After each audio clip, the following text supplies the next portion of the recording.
Assalamualaikum warahmatullahi wabarakatuh. Alhamdulillahirabbil alamin wassalatu wassalamu ala alihi washabihi ajmain. Amma ba'du. Alhamdulillah kita masih bisa ngaji dan bisa istiqomah terus untuk mendalami ajaran Allah serta ilmu-ilmunya. Dan semoga dengan itu kita termasuk ke golongan orang-orang yang istiqomah. Amin amin ya rabbal alamin. Di pertemuan kali ini akan membahas tentang 4 naluri manusia yang perlu kita waspadai. Nah, apa aja?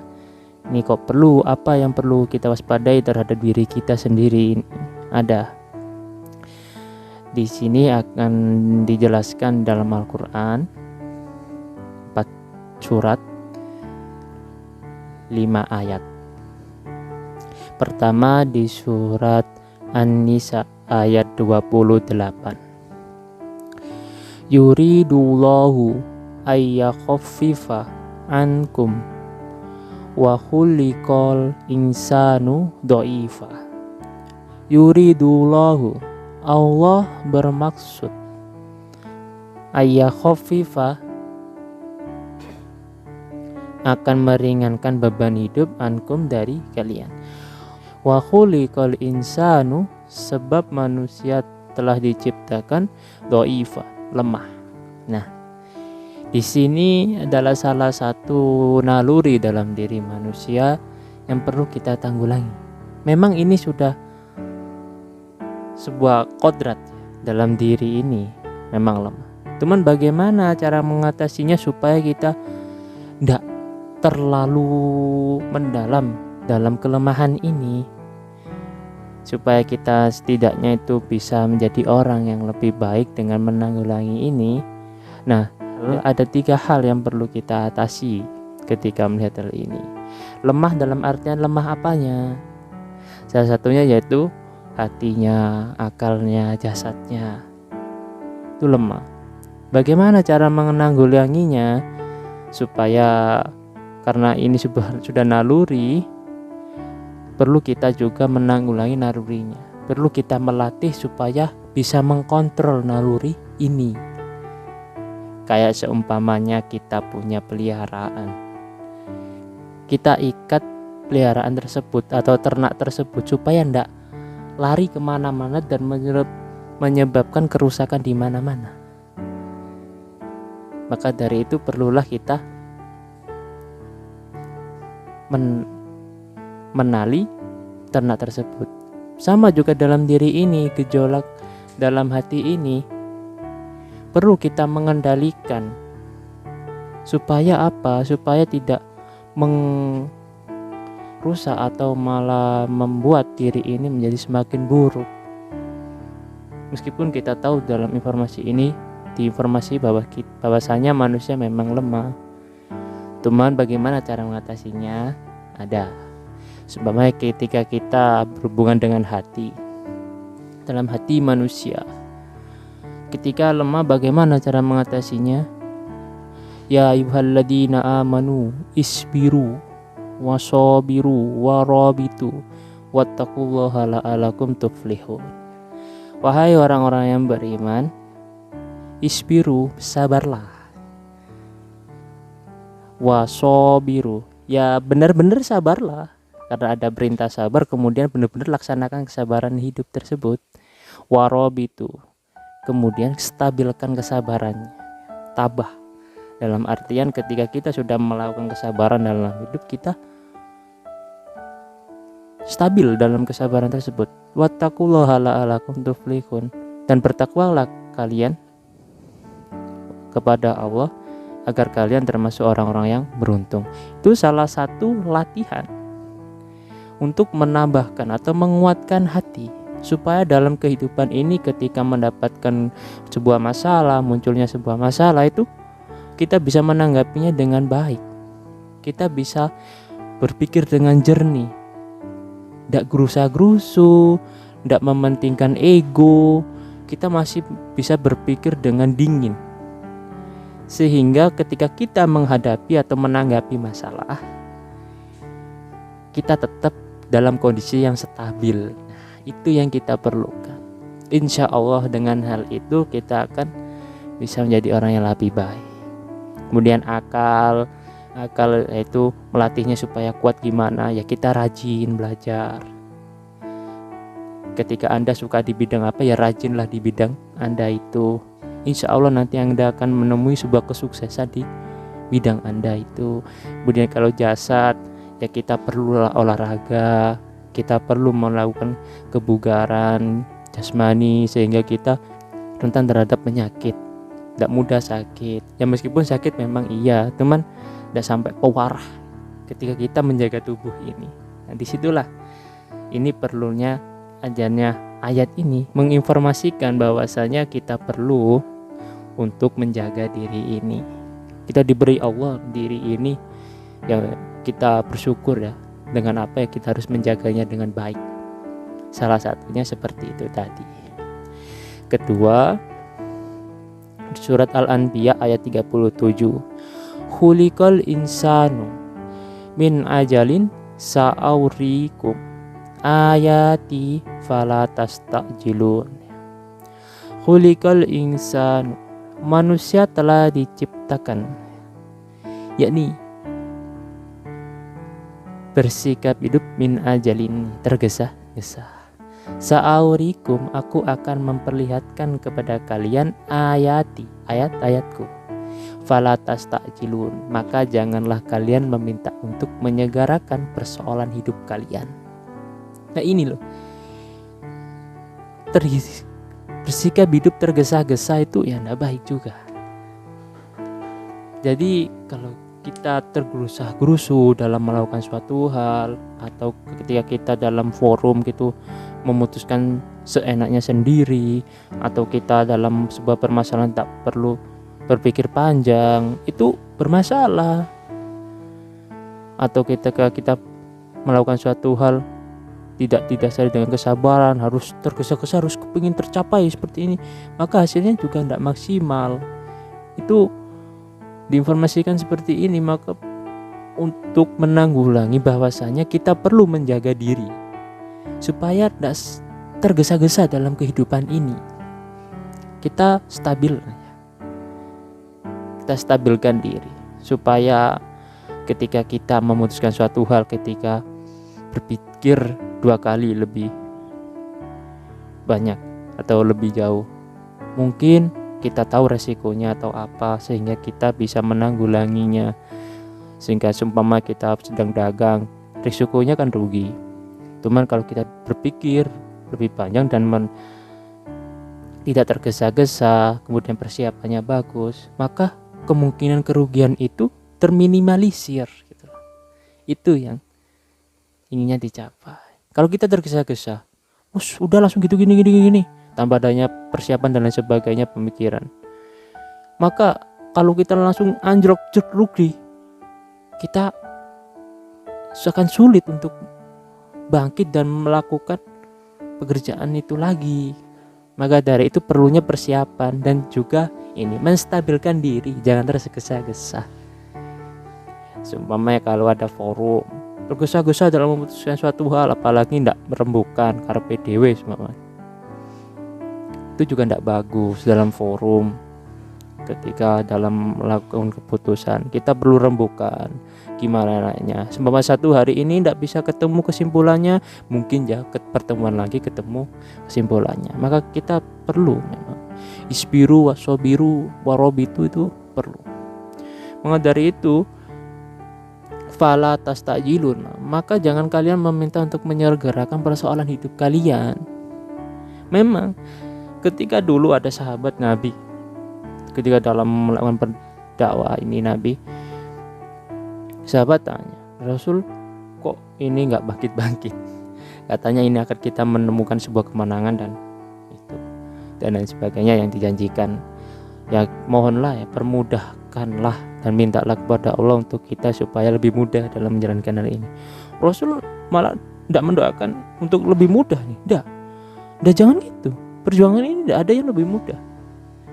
Dulu kalian lihat sejarah dahulu para nabi, ada yang digergaji hidup-hidup, dikubur hidup-hidup, digergaji jadi dua, ada yang dinyos pakai besi panas. Bagaimana mereka itu perjuangan sampai segitunya loh, dan mereka tidak pernah meminta kemudahan, tapi mereka meminta teguhkanlah hati ini sampai akhir untuk mencapai ridho dan kesuksesan mendakwakan ajaranmu ya Allah ini.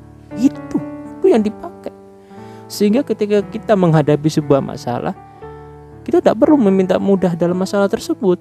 Yakinlah bahwasanya Allah memberi sebuah masalah dalam kehidupan ini kepada kita itu sesuai kadar kita. Yang kita minta apa? Teguhkan hati ini, teguhkan dan tabahkan diri ini supaya dapat menyelesaikan persoalan hidup ini sampai akhir.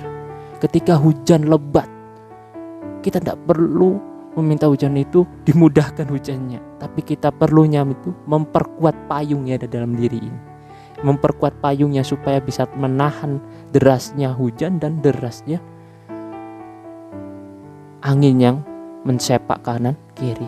Gitu, itu kita minta. Maka dengan hal itulah kita meyakini bahwasanya insya Allah dengan lulusnya ujian tersebut, anugerah ridho dan rahmat Allah yang melimpah kepada kita.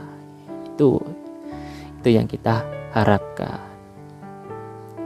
Kemudian di surat Al-Ma'arij ayat 19, innal insana khuliqa halu'an. Innal insana khuliqa, sungguh telah diciptakan manusia halu'an, yang bersikap hidup keluh kesah. Nah, ini sebuah informasi juga pada kita. Jangan mudah berkeluh kesah dalam menjalani hidup ini. Ada ketika kita ingin sesuatu hal masih belum tercapai, kita tidak perlu berkeluh kesah. Ya, kok orang itu bisa mencapai hal tersebut, kenapa kok saya belum capai-capai, padahal usaha saya lebih baik daripada orang tersebut. Seharusnya tidak begini dan begitu dan begini. Ini tidak adil apalagi. Wah, itu sebuah sikap yang perlu kita latih. Perlu kita latih supaya tidak seperti itu lagi, supaya kita lebih bersyukur dan menikmati kehidupan ini. Seumpamanya ketika kita melihat seorang itu ternyata usahanya lebih sukses dibanding dengan usaha kita, meskipun usaha kita nampaknya itu kayaknya lebih besar atau lebih usahanya lebih bagus lah daripada orang tersebut, kita tidak harus melihat dulu kesuksesan orang itu sudah enak dan lain sebagainya, tidak dulu, tapi melainkan kita bagaimana sikap kita mensyukuri dan mau menerima dan atau meridhoi apa yang telah diberikan Allah pada kita sekarang itu. Ini yang untuk bisa mengkater haluan ini, supaya kita tidak hidup keluh kesah terus. Dunia ini indah kok, dunia ini sejuk kok, kalau kita mau memandang dunia ini indah dan sejuk. Tidak selalu hidup ini susah. Ketika orang melihat bahagia, kita tidak perlu kita merasa susah. Ada sebuah kebahagiaan yang kita peroleh yang tidak diperoleh oleh orang yang lain. Itu yang perlu kita syukuri. Kita ketika merasani orang yang lebih sukses itu, kita kan juga dalam keadaan yang sehat, bisa bernapas, bisa melihat, ya sampai bisa ngerasani kayak gitu kan, kita masih bisa melihat. Ya, ketika kita bisa mendengar, itu kan sebuah anugerah juga yang perlu kita syukuri dulu. Yang diberi Allah apa ya adanya itu ya kita syukuri. Kita kuatkan diri ini dengan hidup bersyukur. Ketika kita sudah nerimo ing pandum, sudah selesai terhadap diri kita sendiri, hidup ini nyaman. Karena kita hubungannya dengan Allah, ma'rifatullah bukan ma'rifatun nas lagi. Ya, jadi nyaman ketika Allah memberikan ini pada kita seperti segini, Bapak. Ya kita ridho, karena kita ridhonya Allah. Itulah kenikmatan dan arti kelezatan hidup, sehingga kita bisa melihat kesenangan, kesejukan dalam kehidupan ini, yang memang pada dasarnya kehidupan ini memang sejuk dan indah, jangan dilupakan. Maka dari itu ya kita tanggulangi sikap ini. Memang keluh kesah itu mesti ada kok, muncul, cuman cara menanggulanginya supaya tidak terlalu dominan dalam diri ini ya kita melatih itu tadi. Coba bersyukur, lebih menerima apa adanya, hidup sederhana. Meskipun kita punya ya sederhana saja. Kita bisa bantu alhamdulillah, kita nggak bisa bantu ya bersabarlah. Gitu ya. Kemudian di At-Tariq ayat 5 dan 6. Fal yang duril insanu mimma khuliqal mimma'in dafiq. Sini menjelaskan bahwasanya fayang duril insanu mimma khuliq, maka perhatikan insanu mimma khuliq, dari apa manusia telah diciptakan. Khuliqal mimma'in dafiq, khuliqa dia manusia telah diciptakan mimma'in dafiq, dari air yang memancar. Kenapa ini kok saya masukkan dalam salah satu dari keempat naluri yang perlu kita waspadai? Ini menunjukkan bahwasanya gini, kita saja itu loh, awalnya itu dari apa? Dari air yang memancar kan ya.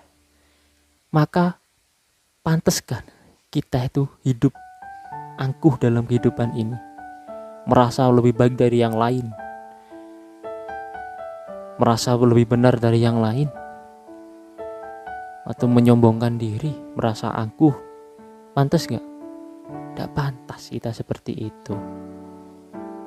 Kita sadar dulu diri kita itu apalagi sebenarnya terbuat dari apa? Dari air yang memancar ya. Sehingga ketika kita ingin merasa benar sendiri, merasa angkuh atau memandang rendah yang lain, itu kita astagfirullahaladzim, ingat bahwasanya hal itu mesti muncul karena ujub, merasa bangga diri, merasa benar sendiri, sombong dan angkuh itu muncul mesti. Bagaimana cara menanggulanginya? Maka ingatlah hal ini tadi. Kita itu terbuat dari apa? Pantas gak kita memiliki sikap tersebut? Ya biasa saja. Maka dari itu jadi orang ya biasa saja. Ketika sikap itu muncul ya kita tanggulangi dengan ini, sehingga tidak jadilah kita merasa bangga diri atau merasa benar sendiri. Kita bisa toleransi lah, kita kemudian tidak terlalu angkuh, tidak sombong, kita bisa menjalani kehidupan ini dengan baik, sehingga ketika muncul sikap tersebut kita bisa mengcounternya dengan mengingat ayat ini. Nah, itulah 4 naluri dalam diri manusia yang perlu kita waspadai. Keempat hal tersebut ya sudah tertanam dalam diri manusia. Tidak perlu kita meminta menghilangkan sikap tersebut, jangan. Ya biar saja di dalam diri ini. Cuman stabilkan, latihlah, mintalah memperteguh diri ini supaya dapat konsisten melatih dan kita bisa mengendalikan keempat naluri ada dalam diri ini. Nah, seperti itulah yang dapat saya sampaikan. Semoga bermanfaat dan semoga ini bisa menjadikan kita menjadi hidup yang lebih baik, yang benar dari Allah, yang salah dari diri saya sendiri. Assalamualaikum warahmatullahi wabarakatuh.